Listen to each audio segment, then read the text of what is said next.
쇼!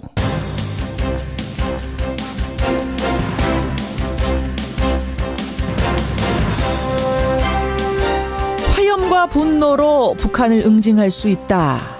이 발언 정도로는 충분치 않았던 것 같다. 애청자 여러분, 밤새 안녕하셨습니까? 이제 눈만 뜨면 밤새 미국은 무슨 얘기를 했을까? 북한은 또 뭐라고 했을까? 외신부터 확인하게 됩니다. 그런데 아니나 다를까 미국의 트럼프 대통령이 밤사이에 또 한마디를 보탠 겁니다. 북한이 괌에다가 4발을 쏘겠다. 어느 지점에 떨어뜨릴 거다라는 얘기까지 하자 화염과 분노 정도론 충분히 강하지 않았다라면서 또 받아친 거죠. 지금 세계는 크게 우려하고 있습니다. 글로벌 좌충우돌인 두 리더가 지금 마주보는 기관차처럼 달리는데 하필 그 무대가 한반도라는 사실, 참으로 개탄스러운 아침입니다. 김현정의 뉴스쇼 출발하죠.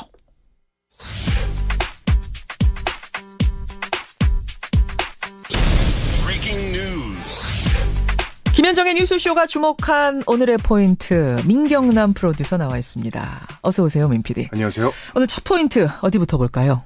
미국도 시나리오 있다. 미국도 시나리오 있다. 지금 북한이 괌 주변 타격하겠다. 우리 구체적인 시나리오 있다라고 공개한 건 어젠데 미국도 북한 타격 시나리오를 갖고 있다 얘기를 한 거예요? 네. 미국 MBC 방송이 보도한 내용인데요. 예. 미국 트럼프 대통령이 명령만 내리면 일명 죽음의 백조라고 불리죠. 전략폭격기 B-1B를 전개해서 북한의 미사일 기지 수십 곳을 타격한다. 이런 구체적인 계획을 미국이 마련하고 있다고 합니다. 그래요? 간밤에 트럼프 대통령도 북한에 대해서 강력한 경고 메시지를 내놨었죠. 선제 타격 가능성을 대놓고 말하지는 않겠다라고 하면서도 전날 화염과 분노 발언이 부족했던 것 같다. 북한은 매우 긴장해야만 할 거다라고 강력하게 경고했습니다. 근데 지금 북한이 긴장하는 게 아니라 전 세계가 긴장하고 있는 모양새입니다. 그렇습니다. 그래요. 다음 포인트 뭡니까? 박기영 논란 끝이 아니다. 박기영 과학기술혁신본부장 임명 이후에 지금 논란이 끊이질 않고 있는데 어제 기자회견을 했습니다. 황우석 사태 사과한다. 하지만 물러날 생각은 없다. 청와대 입장도 나왔죠. 긴급 브리핑까지 열어서 입장을 밝혔습니다. 국민들께 걱정을 끼쳐서 송구스럽다. 하지만 박 본부장은 과도 있지만 공도 있다면서 해명을 내놓은 건데요. 그러니까 일단 청와대는 박 본부장을 여전히 지지하는 입장 쪽인 거예요? 네네, 그렇습니다. 과학계 의견을 경청하겠다고는 하지만 과학계에서도 물러서지는 않을 것 같습니다. 그래요? 서울대에서는 자연대와 의대를 중심으로 해서 교수들이 박 본부장의 사퇴를 촉구하는 성명서를 준비하고 있습니다. 서울대 자체적인 성명서가 또 나오는 겁니까? 그렇습니다. 만만치 않은 상황으로 전개되는 것 같습니다. 박기영 본부장. 마지막 포인트 하나만 더 보죠. 2021학년도 수능 개편안. 그러니까 지금의 중학교 3학년 학생들이 대학에 가는 그때의 수능 개편안을 발표한 거예요. 핵심은 수능에서 절대평가가 확대된다는 겁니다. 교육부에서는 2가지 안을 내놨는데요. 첫 번째는 4과목에 대해서 우선적으로 절대평가를 적용하는 방안. 또 다른 방안은 모든 과목에 대해서 절대평가를 적용하는 방안입니다.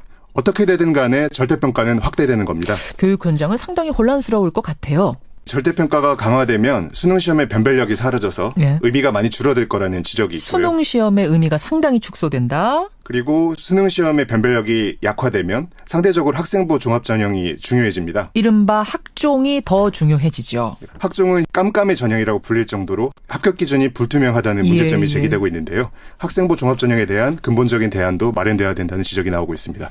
여기까지 오늘의 포인트, 민경남 프로듀서였습니다. 고맙습니다.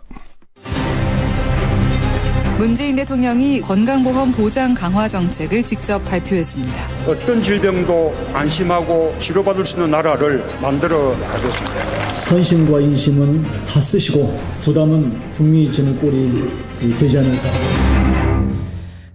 건강보험 보장성 강화 대책. 이른바 문재인 케어가 발표됐죠. 핵심은 이겁니다. 미용과 성형을 제외한 의료비 전체에 대해서 건강보험을 적용하겠다. 모든 질병에 대해서 건강보험을 적용해 준다니까 2팔 벌려서 환영할 만한 정책입니다. 하지만 문제는 재원. 돈이죠, 돈. 청와대에서 말합니다. 걱정 말아라. 앞으로 10년간 건강보험료 인상률을 기존보다 높이는 일은 없을 거다. 이렇게 말을 했습니다만 이게 건강보험 재정이 5년만 지나면 바닥날 텐데 대체 어떤 대안이 있는 건가? 5년은 버틸 수 있는 건가? 이런 우려도 적지가 않습니다. 이게 대선 공약이었죠. 당연히 더불어민주당이 같이 만든 겁니다. 그래서 이분에게 질문해보겠습니다.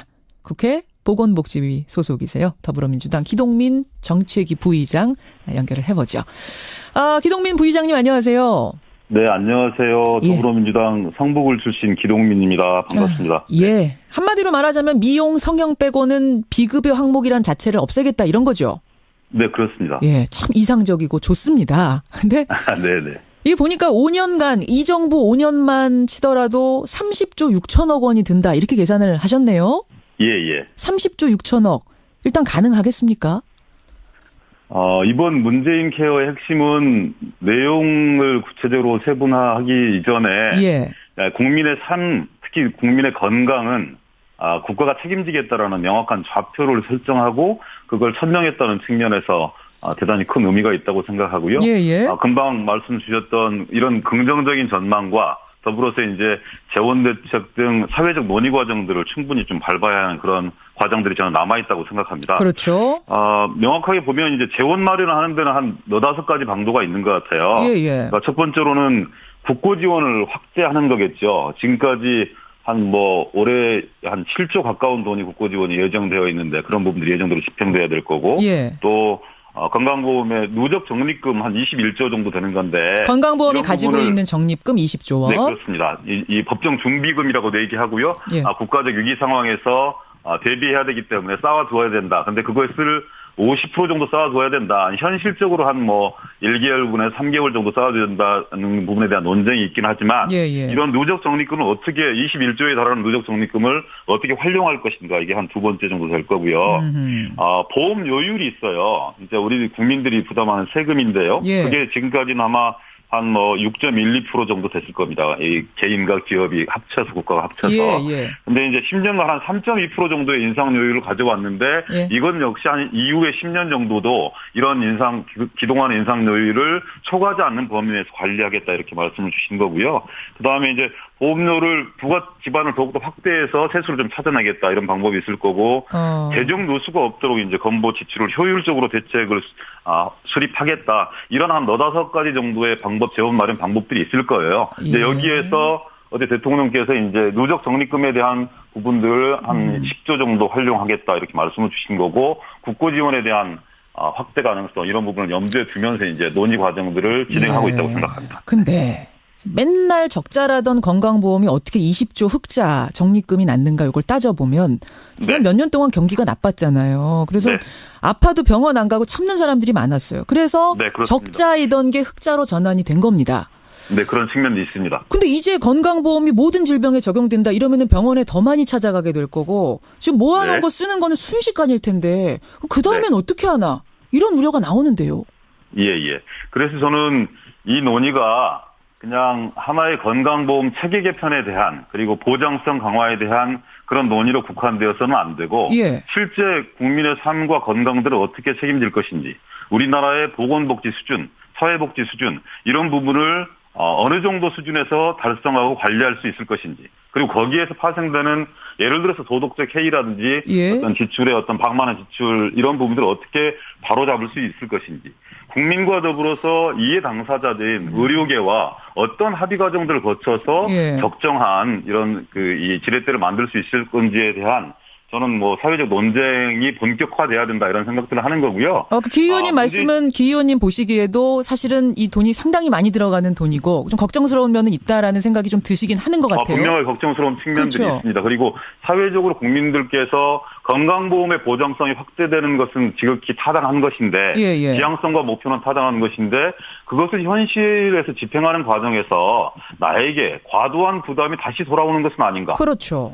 그리고 또 그것을 엄정하게 집행해야 될 정부는 신뢰성을 가지고 국민들을 설득할 수 있는 것인가 이런 부분에 대한 종합적인 논쟁 과정들이 있는 거거든요. 맞아요. 그래서 이제 세금 문제와 관련해서 논의가 들어가 보면 우리나라 OECD 평균 그 정부에 대한 신뢰도가 한 40% 이상을 상회해 OECD 보고서를 보면 한 46% 정도 되던데 우리나라는 아쉽게도 한 정부에 대한 신뢰도가 28% 정도밖에 안 되는 거죠. 그러니까 세금이 걷어진다 하더라도 이 세금이 나의 삶의 변화를 위해서 긍정적으로 잘 쓰여질 수 있을 것인가, 여기에 대한 막연한 불안감과 불신이 저는 팽배해 있다고 생각합니다. 지금 말씀을 좀 요약하자면, 그러니까 지금 누수, 잘못 쓰이고 있는 세금들을 잘 좀 전환하는 방법, 이런 방법이 대안이 되지 않겠는가, 종합적으로 가야 된다, 이런 말씀이신 거예요? 그러니까 그런 부분들도 같이 염두에 두고 국민의 신뢰를 획득하는 과정과 더불어서 이런 보장성의 강화 문제, 재원 대책의 문제, 그리고 이후에 지금 또 한 곳에서는 70%도 많다, 보장성을 강화하는데 70%도 많다 이렇게 얘기하고 있는 반면에 아니 대선 공약은 80%인데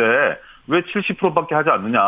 더욱더 보험료율을 높이는 한이 있더라도 그것이 개인에 대한 부담으로 가는 게 아니라 결과적으로는 개인의 의료 소비에 대한 부담들을 경감시켜내는 부분들이기 때문에 이런 부분까지 열어놓고 논쟁해야 되는 거 아니냐는 시민사회 강력한 요구가 있는 것이죠. 보험료율 올려서라도 더 해라라는 요구도 있다. 알겠습니다. 그런 요구도 있는 것이죠. 자, 근데 네네. 5년간 30조 6천억 원도 지금 걱정이라고 하셨는데 사실은 그 계산도 틀렸다는 얘기가 나옵니다. 뭐냐면 실제는 그거보다 더 들 거란 얘기가 나와요. 현재 비급여 항목은 3,600여 개가 됩니다. 근데 병원마다 사실은 비급여니까 다 다르게 책정이 돼 있거든요. 가격이. 네네. 예를 들어서 2인실 병실료 다 달랐습니다. 근데 이거를 급여화하면서 모든 병원에다가 일률적으로 정부가 지금 책정해 놓은 만큼만 받아라, 이렇게 한다는 건 사실상 불가능합니다. 문 대통령도 의료계 수가 적정하게 하겠다 지금 말씀을 하셨거든요. 결국은 비급여 항목이 급여화할 때 드는 예산이 지금 계산해 놓은 것보다 더 들 게 분명하다. 상당히 더 들 거다라는 우려가 전문가들 사이에서 나오더라고요. 그러니까 이런 문제인 거죠. 사실상 가야 할 방향성은 명확한 건데, 그리고 목표치도 분명한 건데, 그것을 현실화시키는 과정 속에서 부작용이 있을 수밖에 없는 거 아니겠느냐. 그리고 오히려 풍선 효과 얘기도 하는 거잖아요. 비급여 항목 3,600개를 통제한다 하더라도, 그리고 어찌 보면 지금까지 보험 이 수가 속에서 이 일정하게 손해를 본다고 생각했던 의료계에서 비급여 항목을 통해서 보전되었던 측면이 분명하게 있을 텐데, 그런 절차적 과정들을 봤을 때 적정한 진료에 대한 적정한 수가가 뒷받침되지 않고서 또 다시 이런 과정들이 반복된다면 결국은 또 결과적으로 비급여 항목이 늘어나서 결국은 지금 정부의 대책이 빚을 바라는 거 아니냐, 이런 현실적인 우려가 있다는 걸 잘 알고 있습니다. 그래서 저는 정부의 의지와 못지않게 아까 말씀드렸던 제반 어려운 과정들이 지금 이제 나타나고 있는 것인데, 예상되고 있는 것인데, 그런 것을 정당 그리고 국회, 이해관계 집단, 예를 들어서 의사라든지 또 시민사회단체라든지 관련 노동단체라든지 이런 분들이 상당 부분 사회적 합의를 이루어내고 차분하게 의견들을 수렴해 나가면서 부작용들을 최소화시켜 나가는 방향으로 그것을 현실적으로 관리하는 게 맞지, 그런 어려움과 위험성이 있기 때문에 지금 방향을 가져가는 게 시기상조 아니냐 이렇게 얘기하는 것은 지난 이렇게 국민들한테 약속이 게 노무현 정부 때도 80%였고 이명박, 박근혜 정부 때도 75%였습니다. 그런데 지금 현실적으로 보장성은 63.4%에 불과하거든요. 그래서 가야 되는 지향성들을 명확하게 하고, 금방 김현정 의원께서 말씀 주셨던 이런 각가지 지적사항과 우려되는 사항들은 사회적 논의 과정, 의견 수렴 과정 속에서 보완하는 방향으로 정책적 방향성을 잡는 게 옳다. 보완해야 될 부분들이 지금 상당히 보여서 이제 이런 질문들이 들어오는 건데, 하나는 실손보험에 관한 문제입니다. 현재 국민의 65%가 실손보험을 들고 있어서 그렇습니다. 비급여 항목들은 그런 혜택을 받고 있죠. 근데 다 급여화가 되면 그럼 실손보험 들었던 사람들은 어떻게 되는 건가? 어떻게 되는 겁니까? 지금 실손보험이 가구당 한 23만 원 정도 또 지출이 되고 있는 거잖아요. 그리고 또 우려가 이렇게 실손보험을 들어놨다 하더라도 또 다른 이 비급여 항목들이 생겨나면서 실손보험이 현실적으로 재기능을 할 수 없는 거 아니냐라는 우려들도 저는 있다고 생각합니다. 게다가 MRI 지금은 이제 이거 찍을까 말까 할 때 나 찍고 싶어요 하면 실손보험 들고 찍을 수 있었는데, 이게 급여가 되면 실손보험 들고 찍어달라고 해도 안 찍어줍니다. 왜냐하면 건강보험공단의 이제 관리하에 들어가기 때문에 함부로 MRI 찍을 수가 없거든요. 그럼 실손보험 든 사람들은 완전 손해 아니냐? 이런 얘기가 나오더군요. 저는 시행 과정 속에서 나타날 수 있는 우려가 좀 있다고 생각을 해요. 근데 이제 그것을 전일적으로 다 그렇게 평가할 수는 없다고 생각이 들고요. 아무래도 비용을 분담하는 분들에게, 추가 부담하는 분들에게 손해가 가는 일은 그런 일들을 없도록 해야 될 거고요. 실손보험에 들었던 분들이 보험 수가 체계로 이렇게 편입이 됨으로써 예. 파생할 수 있는 혜택들도 있을 거라고 보고요. 거기에서 금방 김영경 의원께서 우려하셨던 예. 현실에서 나타날 수 있는 이런 부작용 이런 부분들은 예를 들어 행정기관과 그리고 관리감독기관 그리고 또 어떤 이해 당사자 이런 부분들이 충분한 토론을 통해서 합의점을 찾아낼 수 있는 그런 문제라고 저는 생각하고 있습니다. 결국 민간 실손보험사들 배만 불리는 거 아니냐. 이제 재벌 손해보험사들이 최대 수혜자다 이런 얘기까지 나오던데 이건 어떻게 보세요? 한쪽에서는 그렇게 우려하고 있다고 생각합니다. 그런데 저는 좀 이렇게 달을 가리키면 달을 좀 바라봐 줬으면 좋겠어요. 취지를. 파생할 수 있는 위험성은 있고 여전히 70%를 도달한다 하더라도 나머지 30%에 대한 비급여 항목들이 있는 거거든요. 그리고 그걸 개인의 부담으로 채워야 되는 부분들이 있는 것인데 궁극적으로 한 OECD 평균 기준 건강보장률 한 80%까지 가면은 금방 우려했던 많은 문제들이 해소될 수 있다고 보여지는데 근데 거기까지 가기에는 개인의 부담 이런 부분들이 증가되는 측면들이 있기 때문에 사회적 논의 과정들을 충실히 밟아나가는 그런 계기로 지금의 어떤 그 과정들을 삼아야 되는 거 아닌가 저는 이렇게 생각하고 있습니다. 알겠습니다. 이제 급여로 커버되는 게 한 70% 되기 때문에 결국 30%는 비급여이기 때문에 결국 실손보험 깨지도 못하고 가지고는 있고 이러다 보니까 결국 실손보험사들 배만 불리는 거 아니야 이런 이제 우려들을 하시는 것 같아요. 말씀하신 그 부분들 보완해야 될 부분들 현실적인 우려의 소리도 귀를 기울여가면서 이게 취재 자체는 좋으니까요. 잘 좀 만들어갔으면 좋겠다 이런 생각이 드네요. 말씀드려보면 이런 생각을 마지막으로 좀 말씀드려보고 싶은데요. 우리 사회가 복지가 확대돼야 된다. 그리고 국민의 건강을 책임지는 이런 어떤 이 책임성들이 더욱더 강화돼야 된다. 이런 부분에 대해서는 대체적으로 다들 동의하고 함께하고 있다고 생각합니다. 다만 그것을 진행하는 과정들을 어떻게 할 거냐. 결국은 저부담 중복지로 계속 가져갈 수 있는 거냐. 아니면 중부담 중복지의 어떤 대전환을 이루어내는 사회적 논쟁 과정을 지금이라도 좀 해야 되는 거냐. 여기에 대한 차분한 시민사회 그리고 국회 정당 차원의 논의가 좀 함께 진행되었으면 하는 그런 바람들이 있고요. 그런 과정 속에서 국민적 토론, 국민적 합의 과정 이런 부분이 전제되어야 된다고 생각합니다. 여기까지 말씀 듣죠. 기동민 부위원장님 고맙습니다. 네, 고맙습니다. 국회 보건복지위 소속입니다. 더불어민주당 기동민 정책위 부의장이었습니다.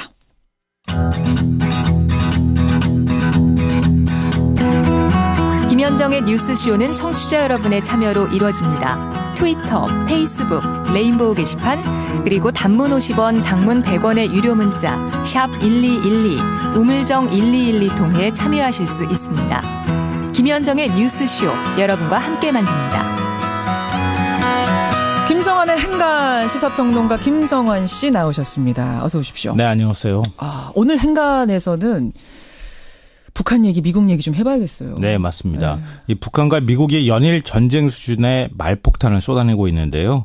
오늘 또 트럼프 대통령이 화형과 분노 발언도 충분히 강하지 않다. 그것도 부족하다. 북한에 경고를 또 했습니다. 상황이 이렇게 점점 심각해지면서 엄포 대상이 된 미국령 괌 주민들이 공포에 지금 휩싸여 있습니다. 그러게요. 이 떨고 있는 괌, 반면 한반도 위기 상황에도 평온한 한국. 이 뉴스의 행간을 좀 살펴볼까 합니다. 제가 아는 지인이 그 외신들과 함께 이제 활동을 하는 통역을 하는 친구가 하나 있는데 그 외신들은 지금 다 한국으로 와서 취재하겠다고 난리랍니다. 너무나 한국 분위기는 어떨지. 근데 이제 궁금하죠. 한국에서는 생각보다 좀 평온하다. 우리가 제일 평온한 것 같다. 외신들은 좀 세계 분위기는 보통이 아니다. 이런 얘기 하더라고요. 그들한테 한국에서 한 30년 살아보라고 얘기하고 보고 싶은데요. 어떤 느낌일지. 강심장이. 예, 맞습니다. 그래서 이제 외신들의 보도가 좀 엇갈리고 있는 상황인데요. 미국적 언론들이 주로 이제 관심을 많이 보이고 있습니다. LA타임즈의 서울발 기사 제목이 한국민들의 놀랄 정도로 심드렁한 분위기. 이거였습니다. 이 서울 거리에서 만난 한국 사람들의 반응은 지극히 평온했고 사재기도 없었다. 이런 겁니다. 심지어 월스트리트 저널은 그 오랫동안 북한 리스크는 투자 기회였다 이러면서 한국 사람들이 투자 설명회에 찾아가서 성황을 이루고 있다 이런 소식을 지금이 주식 살 때야 오히려. 네, 오히려 살 때다. 주가가 빠지니까. 외신들이 보기엔 그 모양이 참 희한하다 이런 얘기인 거죠. 그렇죠. 좀 생경하게 받아들여지겠죠. 하지만 괌 분위기는 전혀 다릅니다. 이 주민들은 거의 공황 상태라고 하는데요. 괌을 빠져나가고 싶다. 북한의 공격을 받을까 불안과 초조감을 지금 감추지 못하고 있습니다. 그래요. 급기야 이 렉스 틸러슨 국무장관이 괌을 방문해서 최근 나도는 말을 그대로 들을 필요가 없다 이러면서 주민들을 달랬고요. 군 당국은 북한 미사일이 괌에 배치된 사드 방어망을 뚫을 가능성은 0.0001%다. 이렇게 얘기하면서 안심시키고 있습니다. 지금 0이 하나 빠졌어요. 0.00001이라고 했습니다. 0 4개. 죄송합니다. 자, 떨고 있는 괌 반면에 평온한 우리 한국. 이 뉴스의 행간 이면에는 뭐가 숨어 있습니까? 첫 번째 행간은 심리전에서 북한이 미국을 앞서고 있다입니다. 무슨 말씀이세요? 뭐 불바다, 화염과 분노, 포위 타격, 예방전쟁 이런 말폭탄이 막 쏟아지고 있잖아요. 그렇죠. 전부 상대방을 위협하고 압박하려는 일종의 심리전이라고 할 수 있는데요. 그렇죠. 이 심리전이 강력한 무기가 되는 이유는 공포와 두려움 때문입니다. 이 북한은 괌 주민을 인질로 잡고 공포의 심리전술을 구사하고 있는데 네. 뭐 당연히 이게 먹히고 있으니까 괌에서 그렇게 패닉 상태 같은 반응이 나오고 있겠죠. 그렇죠. 이 화성 12형 4발을 쏘면 일본 어디를 거쳐서 몇 초 만에 괌 어디에 떨어질 거다. 이런 액션 플랜을 공개한 것만으로도 괌 전체가 지금 흔들리고 있는 상황인데요. 예. 하지만 남한은 평온하고요. 북한은 오히려 트럼프 대통령 핵공격 위협에도 평양에서 10만 군중 집회를 열면서 결상전의 의지를 불태우고 있는 상황입니다. 그러니까 말싸움이 상대방 겁주기가 목적이라면 미국보다는 북한의 말폭탄이 훨씬 더 효과가 있다는 건 부정할 수 없을 것 같습니다. 아, 떨고 있는 괌을 보면 지금 그런 생각이 든다는 말씀이신 거죠? 네. 두 번째 행간은 뭡니까? 두 번째 행간은 까불다 죽을 수 있다입니다. 굉장히 거친 표현인데 네, 이거는 표현은 조금 그렇지만 어떤 비유입니까? 미국과 북한이 전쟁하면 누가 이길까요? 너무 당연한 결과를 제가 여쭤보는 것 같기도 한데요. 예. 누구의 최후가 더 비참할까요? 이거는 뭐 당연히 북한의 그렇죠. 최후가 비참할 거라고 생각하는 거죠. 미국도 상처를 입긴 하겠지만 북한은 거의 괴멸될 겁니다. 뭐 군사력이 비교 안 되니까요. 예. 그래서 북한은 절대 먼저 공격하기가 쉽지가 않습니다. 약자는 결과가 뻔히 보이는데 함부로 도박을 걸지는 않습니다. 하지만 트럼프의 미국은 어떻습니까? 불안정하고 예측 불가능한 트럼프 대통령이 있습니다. 예. 며칠 사이 미국 내에서는 트럼프한테 핵가방을 맡겨도 되겠느냐 이런 목소리가 지금 커지고 있는데요. 그러니까 트럼프가 충동적으로 핵가방 열어서 미사일 공격 스위치 누를지 모른다 이런 불안감이 미국 내에서 확산되고 있다는 미국 겁니다. 사람들이 불안해하는 거예요. 우리 대통령 우리가 못 믿겠다. 예, 맞아요. 진짜 핵 버튼 누르는 거 아니야? 폭탄 누르는 거 아니야? 이 생각을 한다고요. 네, 그래서 지난 미국 대선 때도 이 핵가방 맡겨서 되느냐 이런 얘기가 나온 적이 있었거든요. 예, 예. 그렇지만 사실 말폭탄 던질 때가 역설적으로 가장 평화로울 때일지도 모릅니다. 왜냐하면 전쟁은 예고하고 시작되는 게 아니거든요. 한국 전쟁을 보십시오. 6월 25일 새벽에 공격할 거다. 예고하고 공격하지는 아니죠. 않았잖아요. 그렇죠. 그러니까 어쩌면 트럼프 대통령이 아무 말을 하지 않는 순간 그 순간이 실제로는 가장 무서운 시간이 될 수 있을지도 모르겠습니다. 그러네요. 북한과 미국의 말폭탄 던지기 싸움. 마지막 행간은 뭡니까? 마지막 세 번째 행간은 대화의 시간이 며칠 남아있다입니다. 며칠 남아있다? 지금 북한은 당장이라도 뭐 미국을 때릴 것 같이 막 그렇게 험악한 분위기를 조성하잖아요. 예. 그렇지 않습니다. 이 김낙겸 조선인민군 전략군사령관이 괌 포위 사격을 말하면서 뭐라고 얘기했냐면요. 괌 사격 방안을 최종 완성하여 공화국 핵무력의 총사령관 동지께 보고드리고 발사 대기 태세에서 명령을 기다릴 것이다. 왜 이렇게 단계가 많아요. 여러 단계가 있어요. 그것도 8월 중순까지 말이죠. 이게 무슨 말이냐면요.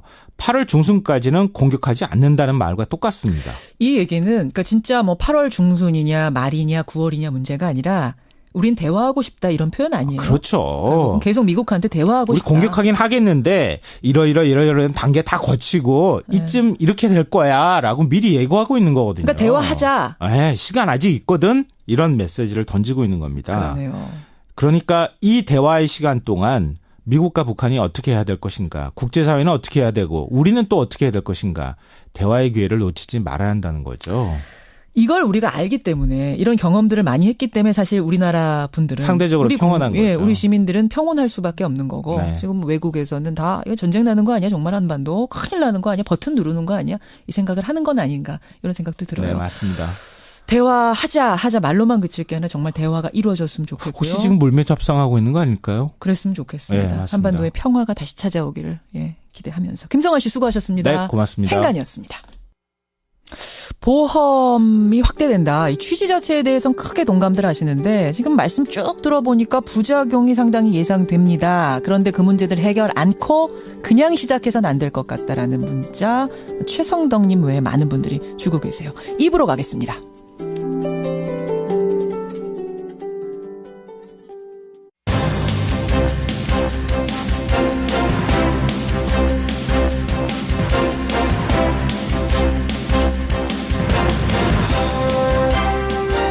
뉴스쇼 2부 출발합니다. 지난 정권에서요, 내부를 향해서 쓴소리를 하다가 징계도 받고 좌천도 받고 했던 인사, 황운하 전 총경, 여러분 기억하시죠? 최근에 울산경찰청장으로 승진을 했습니다. 요즘 경찰 간부들 사이에 싸움도 나고 시끌시끌한데 황 청장의 개혁 이야기 오늘 첫 순서로 들어보겠습니다. 국정원이 민간인 3,500명을 동원해서 대선 직전까지도 여론 조작 활동을 했다. 여기까지는 확실하게 드러났죠. 근데 대체 그 민간인 댓글러는 누구인가? 신기하게도 우리는 전혀 모릅니다. 신기하게도 단 한 사람도 내가 민간인 댓글 알바였다라고 양심 선언하는 사람조차 나타나지 않습니다. 왜 그럴까요? 대체 그 사람들은 누굴까요? 오늘 훅뉴스에서 파고 들어가 보죠. 유럽에서 살충제 달걀이 유통됐다는 소식 듣고 특히 주부들 많이 놀라셨을 겁니다. 안심이 안 된다 이런 문자도 많이 들어오는데 우리나라 정말 괜찮을까요? 이 살충제 달걀에 대한 얘기도 궁금증 풀어보겠습니다. 50원에 담은 100원의 장문 유료 문자 샵 1212 카톡 레인보우까지 열어놓고 출발합니다. 이택순 경찰청장의 처사를 거세게 비판하다가 징계받았고요. 강신명 경찰청장을 공개 비판하기도 했던, 그래서 징계, 좌천, 우여곡절의 대명사로 통했던 분, 황운하 전 총경. 이분이 새 정부 들어서면서 치안감으로 승진을 하고 울산경찰청장에 임명이 돼서 참 큰 화제였죠. 오늘 황운하 청장 만나보겠습니다. 요즘 경찰 내부 꽤나 시끄러운데 미스터 쓴소리 황 청장은 어떻게 바라보고 있을지 직접 들어보죠. 황운하 청장님 안녕하세요. 예, 안녕하세요. 항상 징계, 좌천 이런 좀 안 좋은 이슈로 소개하다가 오늘 승진, 취임 이런 걸로 인터뷰하니까 어색한데요. 감사합니다. 예. 취임 일주일 되셨어요. 소감이 어떠십니까? 예. 이제 제가 작년에 이제 경찰대학에 있었고요. 예. 금년에는 이제 경찰청에 있다가 모처럼 이제 치안 현장에 내려왔습니다. 예. 그래서 이제 경찰대학이나 경찰청에 있을 때와는 달리 이제 시민들과 함께 해야 되는 그런 이제 현장에 있기 때문에 제가 평소 생각했던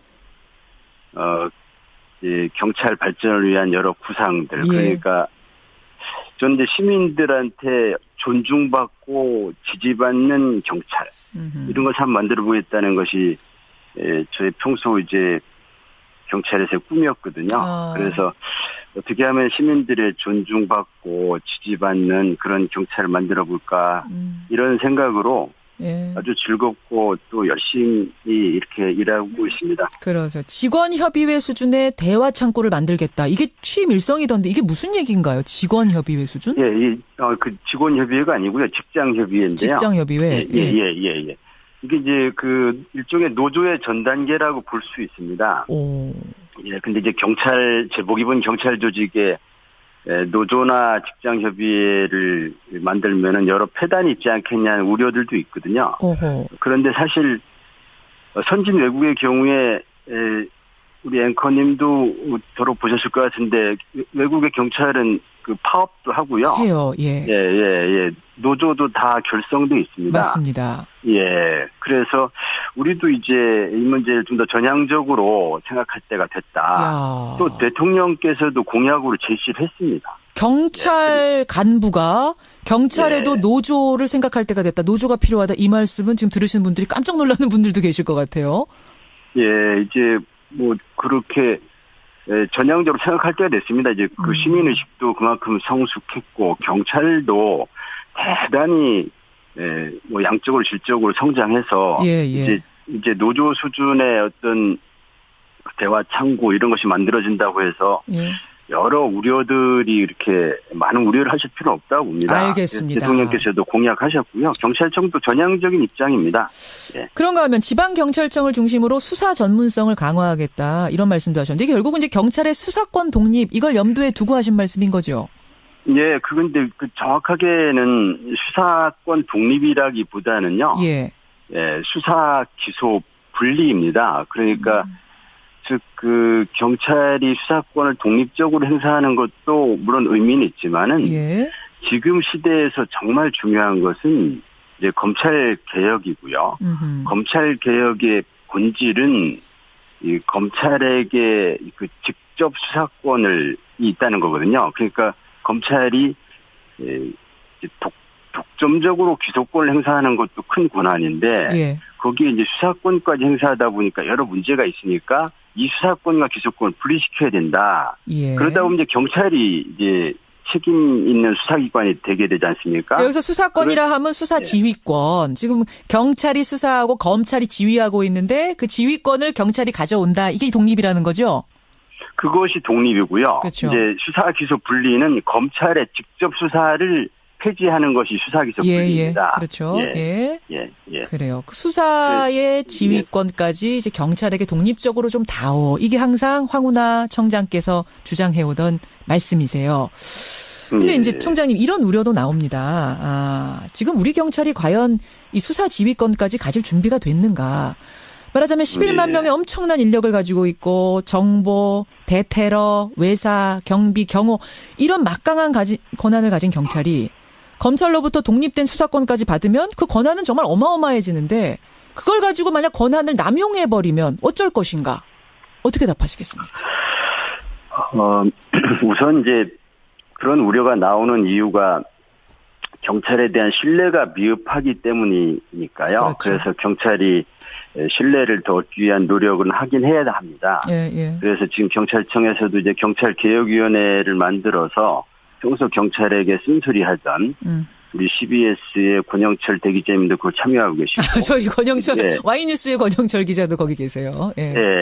그래서 그 평소 쓴소리 하시던 분들 모셔서 경찰 개혁을 하고 있고요. 한편 이제 지금 앵커님 말씀하신 것 같은 경찰권 비대화 또는 남용 이 우려는 일정 부분은 좀 과대 포장된 부분이 있습니다. 여기서 말씀드리면 굉장히 길어가지고 짧은 시간에 말씀드리기 어려운데 어쨌든 과대 포장된 부분이 있습니다. 그런데 즉 마치 이제 수사 기소 분리 또는 검찰로부터 수사권 독립하면은 경찰이 굉장히 막강한 권한을 행사하는 것처럼 이렇게 생각하시거든요. 그런데 사실 잘 따져보면은 그렇게 막강한 권한을 행사하지 않습니다. 그리고 이제 검사의 권한이 워낙 막강하다 보니까 그 검사의 권한이 경찰로 넘어오는 거 아닌가 하는 그런 좀 어떤 착각을 하시기도 하고 또는 그런 이제 수사 기소 분리에 반대하는 분들이 경찰권 비대화론을 너무 부풀려 놨습니다. 그래서 이 부분은 과도한 측면이 있긴 한데 그럼에도 불구하고 경찰권의 과도화, 비대화 이런 우려에 대해서 여러 그 남용 방지 장치 또는 경찰권의 분산 방안, 그러니까 그 검사의 지휘를 통해서 경찰이 통제받고 되는 것이 아니고요. 그렇게 되지가 않고 이제 시민 통제를 통해서 경찰의 수사권과 경찰권 행사가 통제받을 수 있습니다. 그것이 선진 외국의 경우도 다 그렇게 하고 있고요. 그래서 이제 그러한 통제 방안을 마련해야 되겠습니다만 무슨 정보 무슨 외사 경비 막 이런 것을 이렇게 그 경찰의 본연의 업무들이고 어느 경찰이든지 본연의 역할을 하는 것인데 권한의 지난번에 우리가 가까운 예로 물대포 사건 같은 거 생각해 보면 과연 이분들한테 지휘권까지 줘도 되겠는가 이제 막연하게 이렇게 생각하실 수밖에 없다는 상황. 또 인권 침해 사례들도 많았고요. 이런 것들에 대한 개선이 필요하지 않은가 이런 지적이 나온다는 거고. 맞습니다. 또 하나가 이제 최근에 불거진 경찰 내부 문제입니다. 조금 복잡해서 여러분께 제가 잠깐 설명을 드리자면. 이철성 경찰청장이 지난 촛불 전국 때 강인철 당시 광주경찰청장한테 전화를 했답니다. 이분은 지금 중앙경찰학교 장이신데 민주화 성지 광주에 근무하니 좋으냐? 비아냥거리면서 광주 경찰 홈페이지에 그 민주화 성지 광주란 글을 삭제하라라고 지시를 했다라고 강인철 전 광주 경찰청장이 폭로를 했습니다. 그러자 이창월성 경찰청장은 나 전혀 그런 적 없다. 부인을 하고 막 진실 게임처럼 지금 두 분이 싸우고 있어요. 이런 와중에 강인철 전 청장이 나에 대한 보복 감찰이 시작됐다 주장을 하자 중앙경찰청에선 무슨 말이냐, 이 감찰은 이 폭로 전에 이미 시작이 됐는데 강인철에 대한 비위 사실이 드러나자 오히려 강인철 이분이 물타기 폭로를 한 거다. 이게 지금 어디까지가 사실이고 어디까지가 거짓인지 국민들이 헷갈릴 정도로 진실 게임으로 간부들이 싸우고 있습니다. 어떻게 보세요?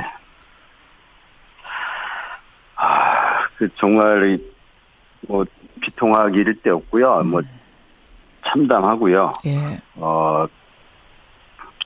국민들한테도 너무 정말 어떻게 말씀드리기가 어렵고 특히 우리 경찰 내부 직원들 볼 때마다 너무 저도 이제 계급 높은 사람 축에 들어가서 그럼요.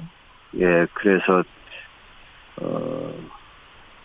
참 얼굴 들기 어렵습니다. 참담합니다. 또 무엇보다도 이것이 이제 지금 우리 시대적 과제로 등장한 이 검찰 개혁의 걸림돌이 될까봐 굉장히 두려운 마음입니다. 두렵고 그래서 어쨌든 이게 지금 말씀하신 것처럼 두 분의 말씀이 다르지 않습니까? 달라요. 그래서 빨리 이게 진실이 좀 밝혀지고 그리고 이제 더 이상 국민들에게 이 부끄러운 모습 좀 안 보이고 더 이상의 이제 경찰에 대한 국민 신뢰가 실추되지 않도록 빨리 수습됐으면 좋겠습니다. 정말 안타깝습니다. 정말 안타깝습니다. 국민들은 오죽하겠습니까? 그 모습 바라보면서.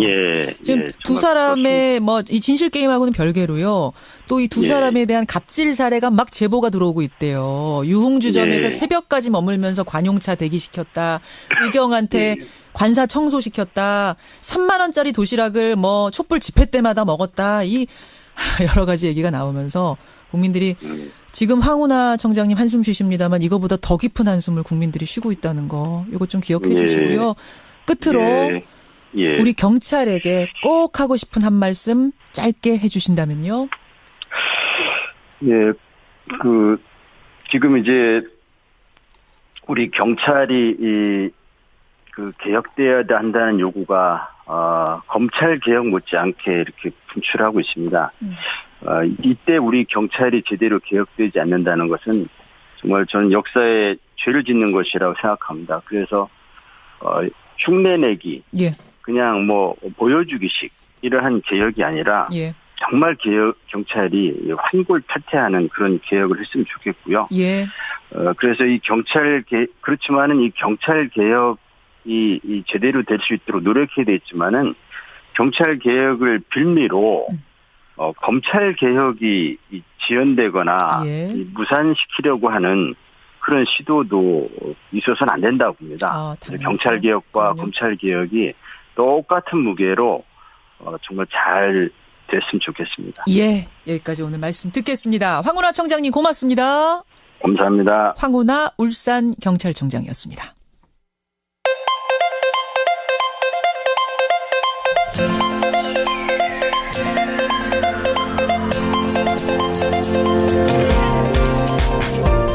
여러분은 지금 CBS 라디오 김현정의 뉴스쇼를 함께하고 계십니다.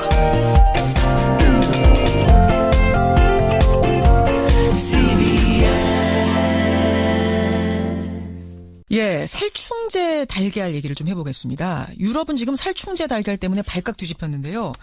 그러니까 우리가 바퀴벌레나 벼룩 잡는 데 쓰는 그 맹독성 물질이 유럽의 달걀에서 검출이 됐다는 겁니다. 우리는 괜찮을까요?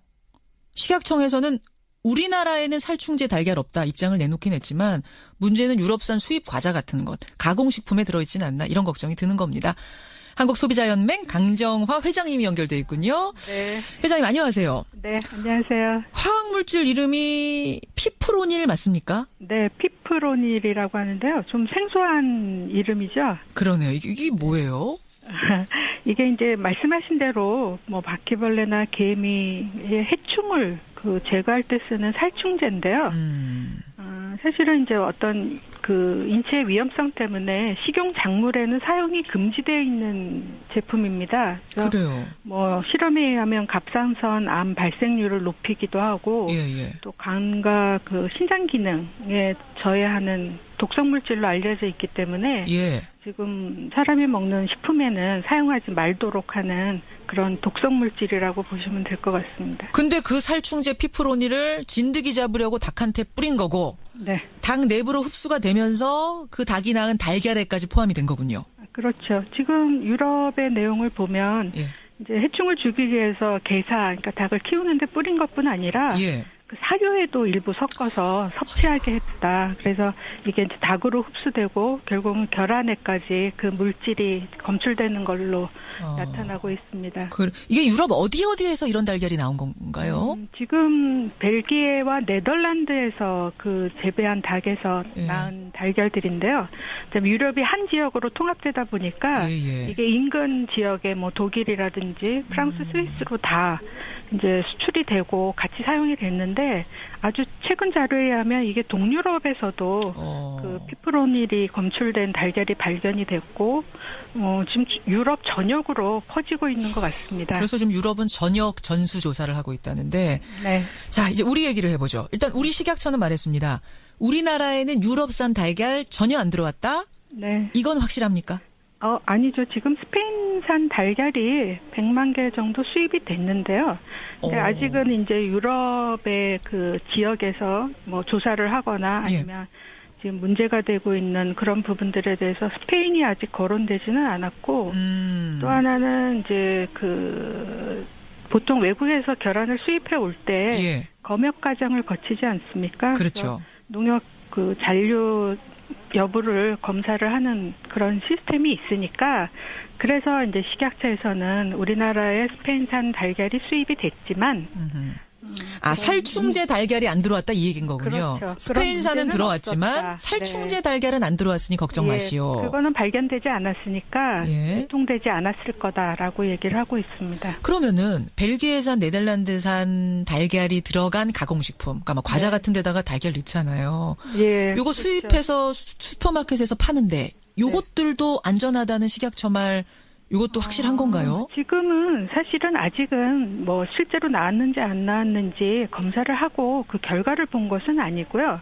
일단 뭐 지금 얘기하는 업체들이 아직은 뭐 나오지 않았다라고 주장을 하고 있고 지금 우리 모니터링 시스템상 발견된 적이 없어서 얘기를 하는 건데 실제로 있을지 없을지는 아직 확실하지는 않은 것 같습니다. 하긴 이것도 뭐 전수조사해 본 건 아니잖아요. 과자 풀어서. 그래서 우선 유럽산 결안이 포함된 과자류나 식품에 대해서는 판매 중지 조치를 하고요.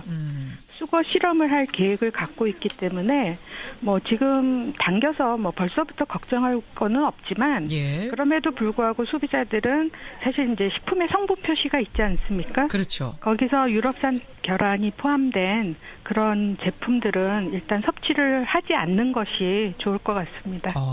지금 청취자 7901님이 질문 주셨는데 근데 지금 이게 닭에다가 살충제를 뿌린 거잖아요. 유럽에서. 네. 유럽에서 그렇게 뿌렸다면 혹시 우리 농가들 중에도 위험성 제대로 인식 못한 채 이렇게 살충제 사용했던 곳은 없었을까?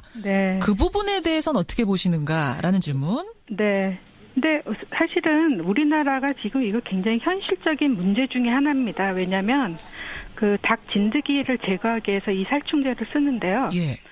닭 진드기의 경우는 유럽의 경우는 한 80% 정도가 발병했다고 나와 있는데 우리나라는 90%를 넘는 수준으로 나타나 있습니다. 잠깐만요.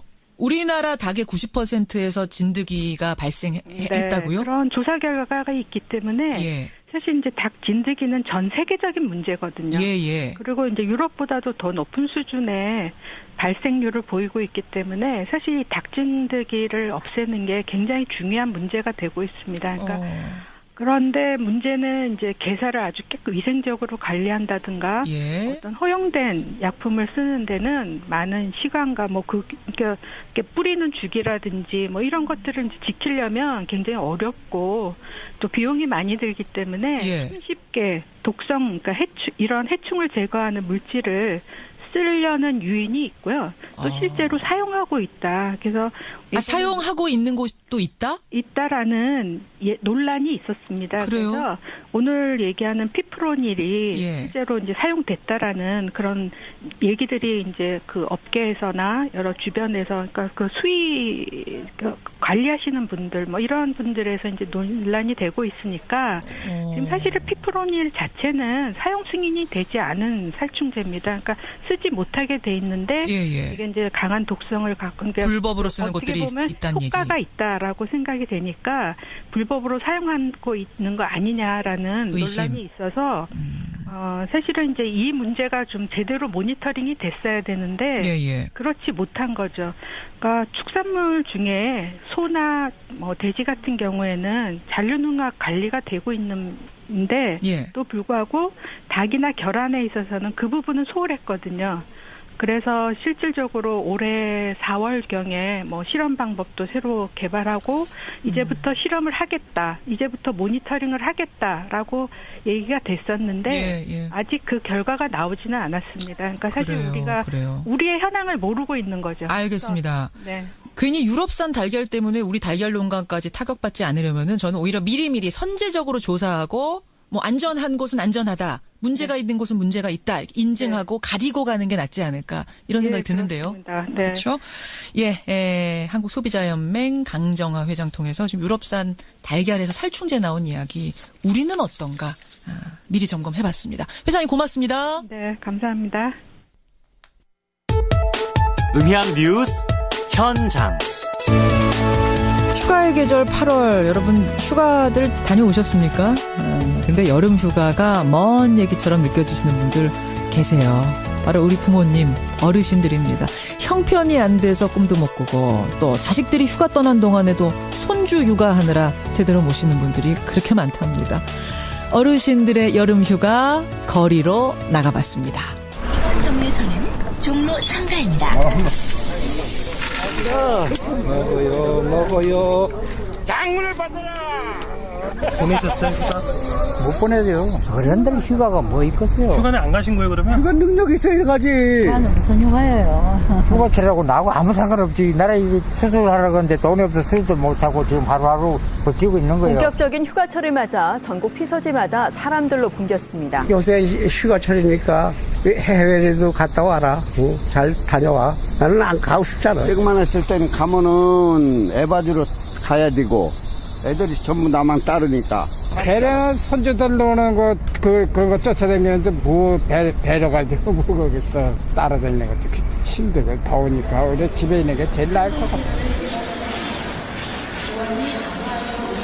살기 힘들어가지고 먹고 사냐고 애들 키우냐고 힘들었지 뭐. 휴가라는 건 생각도 못했지. 젊을 때는 우리 할아버지 계실 때는 놀러 댕겼지요.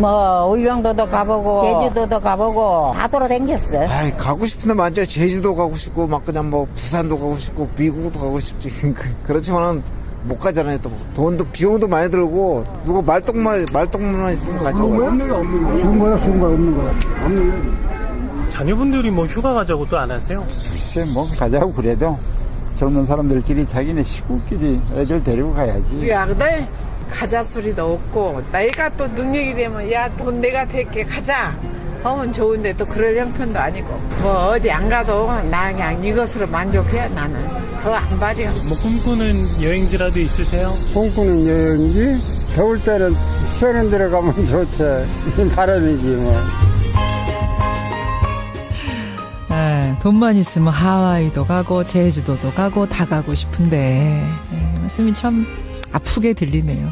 평생 먹고 사느라 바빠서 못 가고 이제는 자식들 손주들 돌보느라 못 가고 그래 어르신들이 꿈꾸는 최고의 휴가는요. 어디 멀리 떠나지 않더라도 자식들과 함께 시간이라도 좀 보냈으면 좋겠다. 또 이런 말씀하시는 분도 계시네요. 어르신들의 여름 휴가 음향뉴스 현장이었습니다.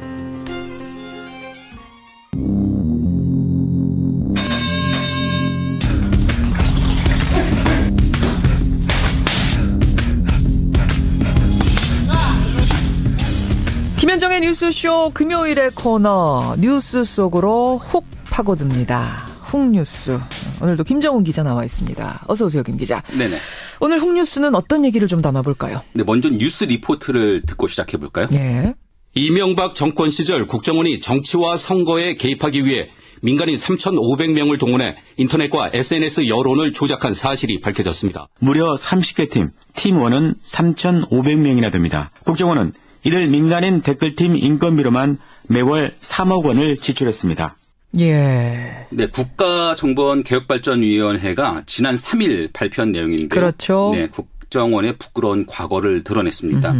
과거 국정원이 인터넷 게시판의 댓글, 또 기사의 댓글들을 통해서 또 아니면 트위터 같은 SNS를 통해서 조직적인 여론 공작을 벌였다는 의혹이 끊이지 않았는데 예. 정권 교체가 되자 비로소 이런 의혹이 사실로 드러난 겁니다. 그러니까 국정원이 직접 관여했다. 이건 이제 팩트가 된 거예요? 네, 관여보다 오히려 처음부터 기획했다고 보는 편이 맞겠는데요.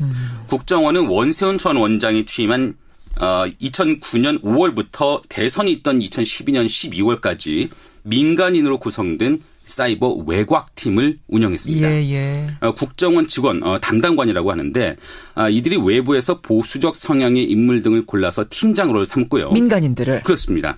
그 팀장이 몇몇의 팀원들과 함께 공작을 벌였다는 거죠. 외곽팀, 네. 민간인들이다. 그 수는 이 정도 된다라고까지는 파악이 됐는데 과연 그 사람들은 어떤 사람인지는 설명이 안 됐어요. 그렇습니다. 오늘 훅뉴스 주제가 바로 그건데요.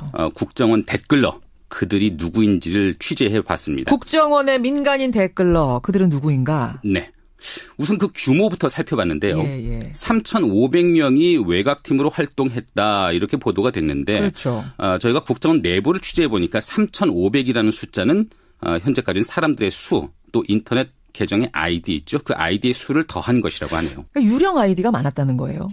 발표된 자료에 따르면 국정원에서는 확인된 외곽팀이 30개다 이렇게 말을 하고 있는데 들여다보면 팀이라고 해봐야 그 2-3명 수준일 것이라는 거죠. 팀장 하나에 팀원 몇 명 정도, 소수의 몇 명이요. 3,500명보다 훨씬 적을 거라는 게 이제 추측이고. 네. 반면에 실제 사람들의 수가 3,500명은 될 것이다. 이런 주장도 있습니다. 그래요. 지난 2012년이죠. 국정원 직원의 여론 공작을 처음으로 알린 분입니다. 네티즌 자로의 말을 들어보시죠. 3,500명이란 인원수가 불가능한 숫자는 아닐 것 같다는 그런 의견을 가지고 있습니다. 구구단체라든가 그런 사람들에게 조직적으로 이렇게 뻗쳐 있기 때문에 인원이 그렇게 많아진 건지는 조금 더 분석을 해봐야겠지만은요. 국정원이 원하기만 한다면은 그 정도의 인원을 끌어서 관리할 수 있지 않았을까. 국정원이 원하기만 한다면 그 정도 인원 풀어서 관리할 수 있었을 거다. 불가능하지 않다는 거죠. 게다가 아까 매달 들어간 관리비가 3억 원이라면서요. 네네. 그렇다면 3,500명을 굴렸을 가능성이 실제로 있다라는 게 이제 자로 추측. 네. 자, 그러면 뭐 알겠습니다. 적게는 수백 명, 많게는 3,500명 이상의 규모. 그렇게 민간인 팀을 굴리는데 어떻게 계속 비밀이 유지됐을까? 어떻게 단 한 명도 내가 민간인 댓글러였어라고 양심 선언을 하는 사람이 한 명도 없었을까? 저는 그것도 희한해요. 저도 그 부분이 궁금합니다. 그렇죠. 국정원 개혁발전위원회 측은 외곽팀 대부분이 별도의 직업을 가진 예비역 군인, 또 회사원, 아니면 주부, 또 학생 뭐 이런 분들이었다고 설명을 했습니다. 하지만 당사자가 자신이 국정원에 꼭두각시였다 이런 사실을 모르는 경우가 많았을 것 같습니다. 민간인 댓글러, 민간인 댓글팀이면서도 댓글팀에 소속된지를 모르고 활동했을 거다? 그렇습니다. 국정원 담당관하고 직접 접하면서 돈을 받은 팀장은 그걸 모를 리는 없겠죠. 그런데 그 팀장 아래에서 활동했던 일반인들은 어떻게 연결이 된지 모르고 댓글을 올렸을 것이라는 추정인데요. 국정원 개혁발전위원회 정혜구 위원장의 말을 들어보시죠. 민간인 팀장 밑에서 댓글 작업을 한 사람들은 아마 이게 국정원에서 시킨 것인지 아닌지를 잘 몰랐던 것 같아요. 왜냐하면 민간인 팀장이 사람들을 모아서 했기 때문에 그러다 보니까 뭐 그런 얘기들이 외부에 좀 덜 나왔는 게 아닌가 그런 생각이 듭니다. 그러니까 이게 다단계 피라미드네요. 말하자면 그렇게 볼 수 있습니다. 국정원하고 직접 거래하는 몇 명은 알지만 다른 사람들 계속 다단계처럼 피라미드로 연결된 밑에 사람들은 몰랐을 수도 있다. 가능성이 있다는 거죠. 그래요. 그러면은 국정원 댓글 작업에 참여한 그 민간인은 아직 한 명도 확인이 안 된 겁니까? 근데 적어도 한 사람 정도는 알 수 있을 것 같은데요. 누굽니까? 한국자유연합의 김성욱 대표입니다. 김성욱 대표요? 보수 성향의 시민단체를 이끌고 있죠. 근데 그분이 2008년 말쯤에 알파팀을 구성한 뒤에 정권을 옹호하는 인터넷 글 게시 활동을 해온 것으로 알려져 있는데 국정원은 알파팀이 사이버 외곽팀 중 하나였다고 밝혔죠.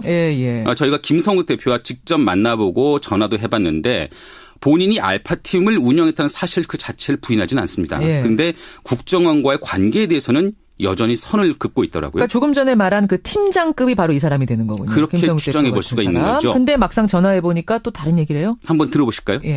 저는 2009년 5월 이후 지금 나오는 그런 동안 전혀 국정원하고 협력한 적이 없다. 이거는 분명한 사실. 그건 국정원에 확인을 해봐요. 그러니까 알파팀 운영하신 건 사실인데 그건 국정원 관련이 없다라는 건가요? 이미 보도 나온 거 그냥 참고하시고요. 죄송합니다. 더 말씀드릴 거. 아니, 지금 알파팀이 국정원이 운영하던 거라는 거는 여러 가지 자료라든지 국정원이 밝힌 내용이죠. 확인이 되고 있는 건데 이분 아니라고 그래요. 네네. 근데 이제 이분의 말에서 지금 우리가 좀 새겨들어 봐야 될 부분은 2009년 5월 이후의 기간 동안 나는 국정원과 협력한 적이 없다. 좀 기간을 한정해서 얘기를 했어요. 그 부분을 강조하시더라고요. 그럼 그전엔 협력했다는 얘기가 되는 건가? 또 이런 의문도 들고. 네네. 또 협력한 적이 없다 이런 표현을 쓴 것도 있는데 그 부분도 좀 애매하죠. 이에 대해서는 좀 조사를 좀 해봐야 될 것 같습니다. 그래요. 이제 알파팀 얘기를 해봤고 민간인 댓글 부대 중에 수면 위로 드러난 다른 사례들도 또 있었죠. 많은 분들 기억하실 겁니다. 대표적인 게 10알단, 십자군 알바단이라고 불렸던 사건인데요. 그렇죠. 18대 대선을 바로 닷새 앞둔 날인데 윤정훈 목사라는 분이 오피스텔을 차려놓고 사람들을 동원했죠. 그분들이 박근혜 후보 당선을 위해서 인터넷 게시글을 조직적으로 올리던 현장이 있었고요. 그 현장이 적발됐습니다. 바로 서울시 선관위가 검찰에 고발했죠.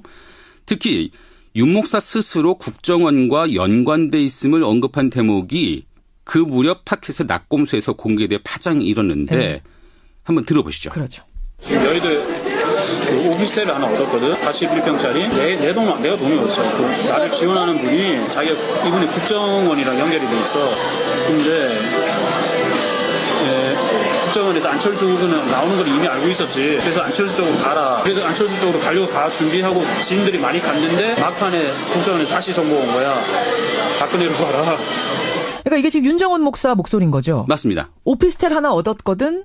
나를 지원하는 그분이 국정원이랑 연결이 돼 있어. 이거 스스로 얘기를 한 거예요. 네. 그러니까 아까 알파팀이 있었듯이 이 시발단도 국정원이 운영하던 팀 중에 하나란 얘기고 이 윤정훈 목사가 말하자면 팀장급이 또 되는 셈이네요. 그런 추정이 가능하지 않겠습니까? 그러네요. 그런데도 윤정훈 목사 그 한 사람만 단순히 불법 선거운동을 한 혐의로 기소됐고요. 근데 그마저도 결국에는 집행유예로 풀려났습니다. 그렇죠. 저희는 당시 상황을 좀 전해 듣기 위해서 윤 목사에게 연락을 취해보렸지만 아직 닿지는 않았습니다. 연락이 안 닿아요. 잠적이에요. 네, 찾을 수가 없네요. 참, 좀 더 일찍 뿌리를 캘 수 있는 기회를 놓친 게 아닌가 이런 안타까움이 드네요. 그렇죠. 근데 그런 기회를 놓친 일이 또 있습니다. 또요? 그 떠들썩했던 국정원 여직원 사건이죠. 셀프 감금 논란 일었던 그 사건, 그 유명한 사건. 맞습니다. 당시 국정원 직원의 그런 댓글 공작, 그 사실을 알아챈 민주당이 현장을 급습했고 경찰이 출동을 했죠. 논란 끝에 경찰은 대선을 단 이틀 앞둔 밤에 대선 관련 댓글 흔적을 발견하지 못했다. 이런 중간 수사 결과를 발표했습니다. 민주당은 이후에 사건을 검찰에 고발했고요. 자체 조사를 통해서 국정원이 민간인까지 동원한 정황을 파악해냈습니다. 그렇죠. 이 부분을 2013년 10월이죠. 서울경찰청 국정감사장인데 민주당 진선미 의원이 했던 말로 한번 들어보시죠. 이규열은 김하영이 있는 3팀의 5파트 파트장이었고 2012년 12월 11일 그 자리에도 이규열은 있었습니다.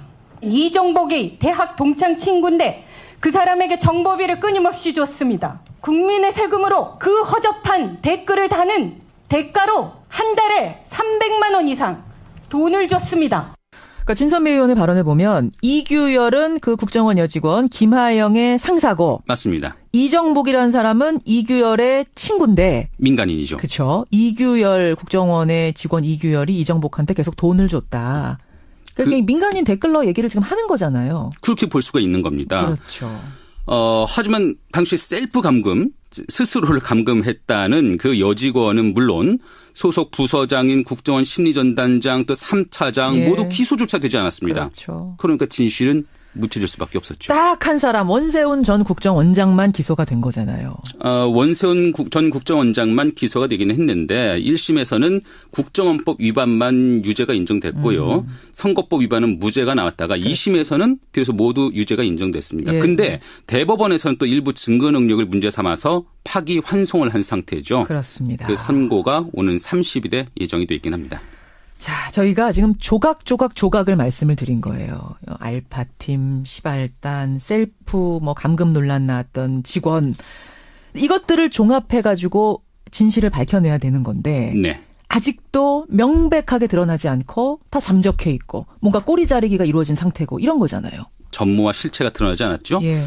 오죽하면 2013년 당시에 국정원 댓글 수사팀을 이끌었던 윤석열 수사팀장 그분이 검찰 수뇌부로부터 압력을 받고 자천된 뒤에요. 국회에서 다음과 같은 폭로를 했겠습니까? 이렇게 된 마당에 사실대로 다 말씀을 드리겠습니다. 일단 처음에 좀 경로를 하셨습니다. 그리고 야당 도와줄 일 있냐. 야당이 이걸 가지고 정치적으로 얼마나 이용을 하겠냐. 정하려고 그러면 내가 사표 내면 해라. 이런 말씀을 하시길래 저는 검사장님 모시고 이 사건을 계속 끌고 나가기는 불가능하다는 판단을 했습니다. 이게 지금 2013년에 윤석열 당시 팀장, 수사팀장이 한 얘기죠? 네, 그렇습니다. 2013년이면 박근혜 정부 때입니다. 네. 예. 하지 말라. 이거 수사 그만하라는 외압이 있었다고 분명히 말하고 나서 좌천이 됐던 사람이 네. 지금 서울중앙지검장이 된 거잖아요. 네. 이제는 좀 희망을 가져봐도 되는 겁니까? 또 어제 검찰 인사에서는 함께 수사를 했던 국정원 댓글 수사팀 검사들 역시 그 서울중앙지검으로 합류를 했더라고요. 예. 그래서 이 점에서 볼 때 당시 수사팀하고 또 국정원의 적폐 세력 간에 2라운드가 시작될 것 아니냐 이런 전망이 나오기도 했는데 좀 많이 늦긴 했죠. 아직 전체를 밝혀내지 못하고 전체 퍼즐을 맞추지 못한 그 퍼즐을 맞출 때가 됐네요. 그렇습니다.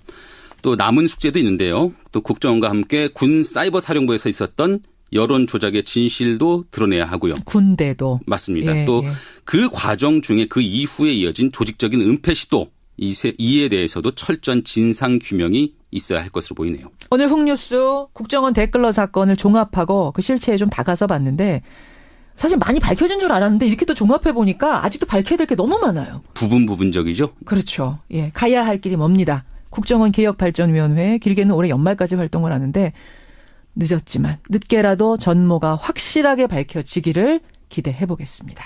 김정은 기자 수고하셨습니다. 네. 훅뉴스였습니다.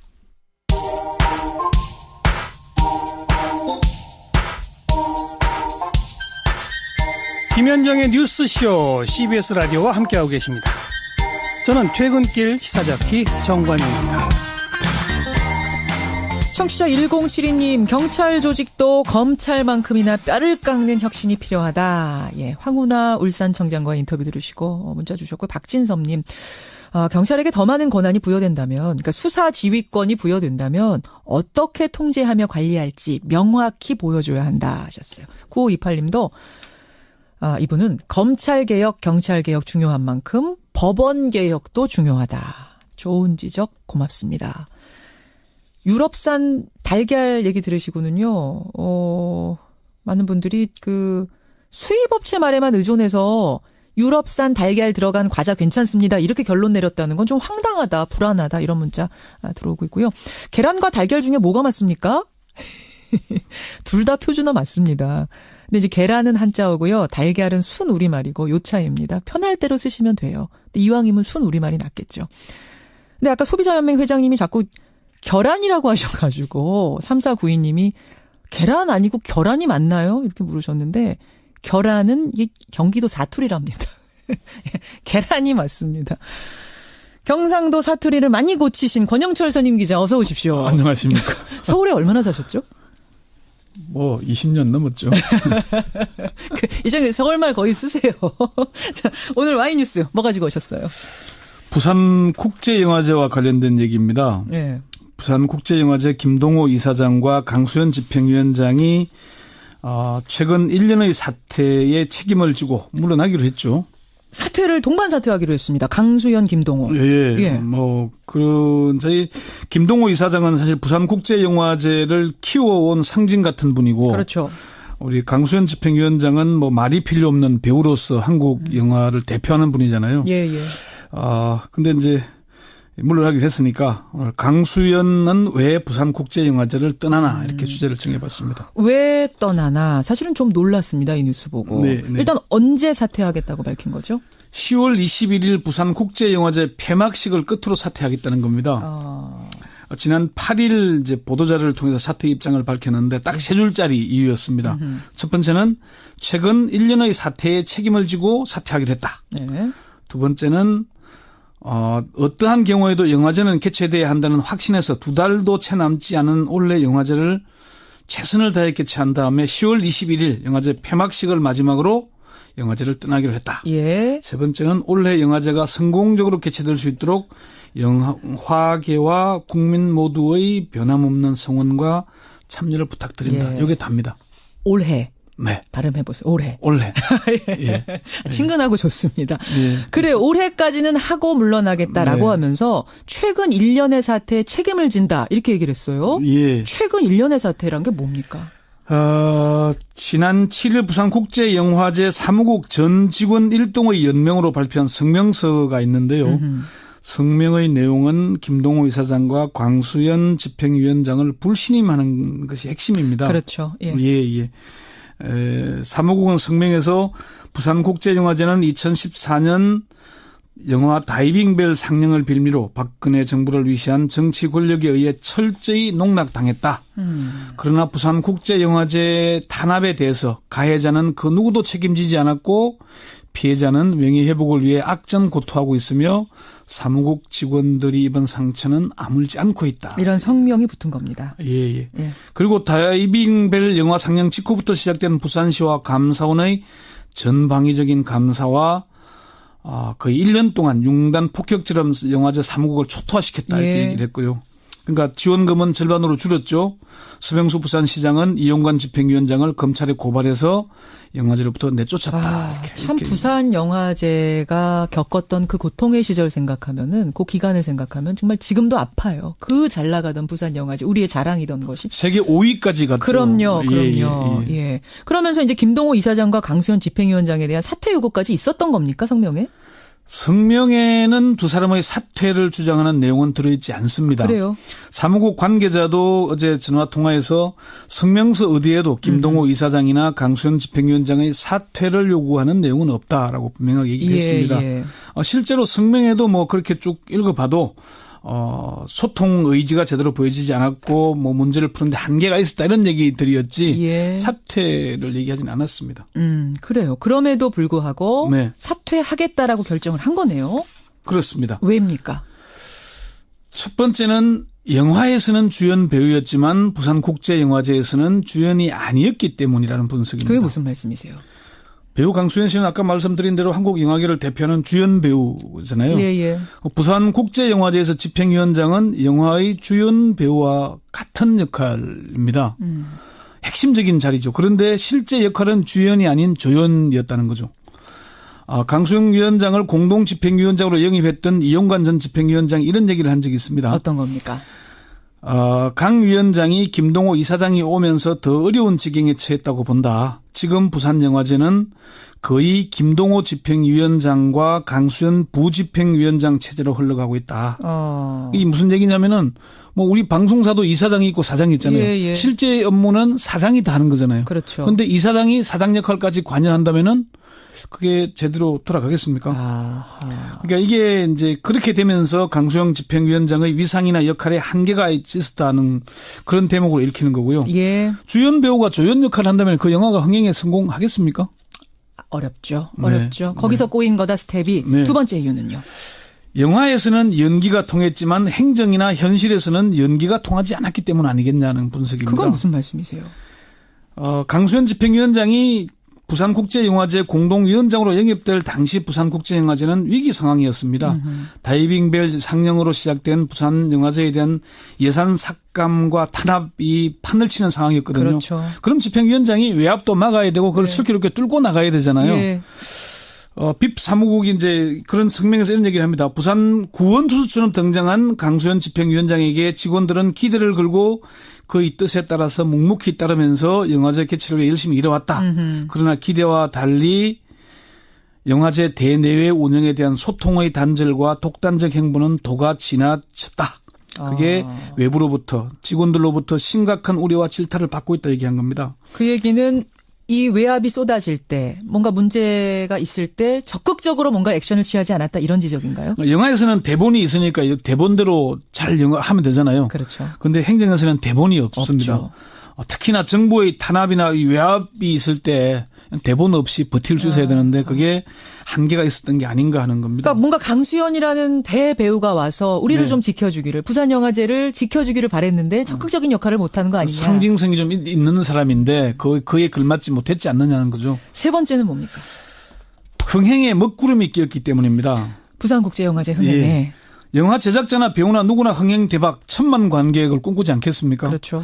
그러나 흥행에 실패하면은 대박이 아닌 쪽박을 차게 되죠. 최근 개봉한 영화 구남도도 논란이 참 많이 있었는데 결국 투자비도 건지지 못하고 물러나지 않습니까? 그렇죠. 지난해 부산국제영화제 총 관람객 수가 16만 5천 명입니다. 16만 5천 명이면 어느 정도인 거예요? 2015년에는 22만 7천여 명이었습니다. 4분의 1 이상이 빠진 거죠. 불과 한 해 만에? 두 해 만인가요? 1년 만에 그렇게 빠진 건데 예. 이게 물론 뭐 당장 그 두 사람 때문만은 아닌 이유는 여러 가지가 많습니다만은 결국은 잘못되면은 영화 감독이나 주연 배우의 책임으로 돌아가지 않겠습니까? 그렇게 되는 거죠. 그렇게 되는 거죠. 예, 예. 네 번째는 주연 배우의 교체를 촉구하는 목소리가 거세기 때문입니다. 영화나 드라마를 제작하는데 관객들이 주연 배우의 교체를 요구하고 나선다면 어떻게 해야 되겠습니까? 부산국제영화제 주변에서는 사무국이 공식적으로 요구를 하지 않았지만은 그런 얘기가 공공연 했거든요. 지난 6월 22일 국회에서 부산국제영화제 정상화 토론회가 열렸는데 여기서 부산영화제 집행위원인 김상화 교수가 김동호 이사장은 문화융성위원장으로 강수현 집행위원장은 배우로 되돌아가야 한다고 공개적으로 언급을 했습니다. 그게 정상화의 길이다라고 얘기한 사람까지 나서기 시작한 거군요. 영화 평론가나 영화 전문 기자들에게 물어봤는데 많이 취재를 해봤는데 김 이사장과 강 집행위원장의 사퇴는 불가피한 상황이 됐다는 여론이 지배적이었습니다. 영화제를 살리기 위해서는 일단 두 사람이 떠나줘야 된다는 게 뭐 버티기 어려웠겠네요. 지금 쭉 설명을 듣고 보니까. 그럼 김동호 이사장, 강수현 집행위원장 사퇴하면 이용관 전 집행위원장, 그러니까 외압 때문에 물러난 그분이 다시 복귀하는 겁니까? 본인은 돌아가지 않겠다. 전혀 돌아갈 생각이 없다. 백의종군에서 바깥에서는 도울지 모르겠지만 그건 하지 않겠다고 분명하게 얘기를 했습니다. 부산국제영화제 도대체 어떻게 해야 정상화될까요? 짧게. 영화제는 영화인들에게 맡겨야 되는 겁니다. 정치권이 개입하거나 행정에서 개입하면 안 되는 겁니다. 맞아요. 그게 철칙입니다. 맞아요. 거기서부터 잘못된 겁니다. 예, 누가 우리 부산국제영화제를 이렇게 만든 겁니까? 정말 그 사람에게 책임 묻고 싶습니다. 예, 권영철 선임 기자 고생하셨습니다. 네. 오늘 말복입니다. 아니나 다를까 비 그치고 나면은 다시 더위가 기승을 부린다는 예보가 들어와 있네요. 예, 주말 잘 보내시고요. 저는 월요일 아침 다시 뵙겠습니다. 고맙습니다.